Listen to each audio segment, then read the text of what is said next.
You really have to fight to get in, to help the prisoners.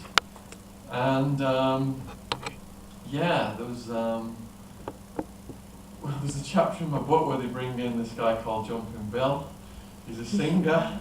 He's got all the prisoners doing the pogo, and it's all getting completely out of control. And it was like we were at a concert briefly.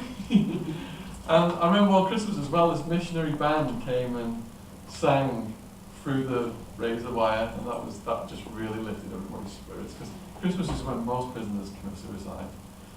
You know, they're reflecting on what they've done to keep them, the families, they're not with their families and all that kind of stuff, and it's a really miserable day for most prisoners. But that lifted our spirits. So yeah, so there was religious services, but the prisoners kind of don't like it because they look at it as an inconvenience. Yeah. Okay.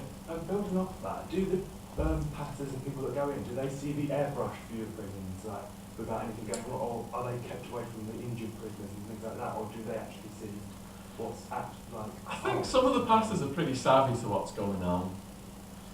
They understand that a lot of the prisoners come to the services just to facilitate the drug trade and to pass messages and stuff like that. And I would say there's only probably the front rows are really actually there to like benefit from the service.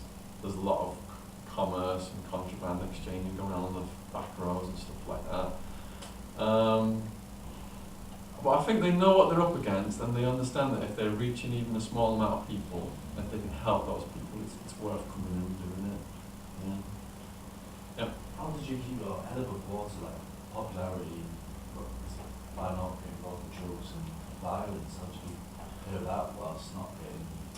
Because I was facing so much time, it was my wake-up call. You know, did I want to continue to do drugs in the jail and possibly get more time, possibly ruin my case, hurt my family even more?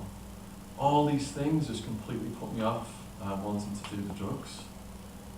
Is that the answer to your question? Were you not pressured into it though? How did you manage to sort of stay clear of that and not fall foul? I was pressured, and my girlfriend who was visiting me at that time, the gang were trying to pressure me to put pressure on her to bring drugs in. Because it's sad, just the whole day just revolved around drugs for these guys. But because I had Wildman with me, who was one of my best friends from my hometown, this massive guy, he's one of my bouncers, and some of my other bouncers in there, and we were one of the biggest groups in the jail, I was able to resist that pressure. And later on, because these guys who I was writing the stories were protecting me, again I was able to resist that pressure. But if you're not doing drugs, you're considered lame. You're in the minority, and they treat you very suspiciously. Yeah. I think at that point I'm going to draw it to an end. One kind of comment, not very obvious, one sort of shocking thing, but I found myself smiling listening now, and that's half different. Because Shaun's positive, comes through very strongly. But just to encourage you, that Shaun's books and one or two others that we had for other Amnesty speakers are on sale there. But actually a very topical thing is that right at the back, it's actually Florida, there is an Amnesty action, which is a letter, some of us have already signed it. If you read it, tell us what it's about. It's about a prisoner who's been sentenced to death and had clemency turned down, despite completely inadequate legal representation and having mental health problems. And the letter is acknowledging the prisoner's guilt and asking for clemency. So if you're so minded, squeeze as many signatures as you can on that table directly behind the books to that side of the room. And I think, again, been on his feet for a while, talking away, you should thank Shaun.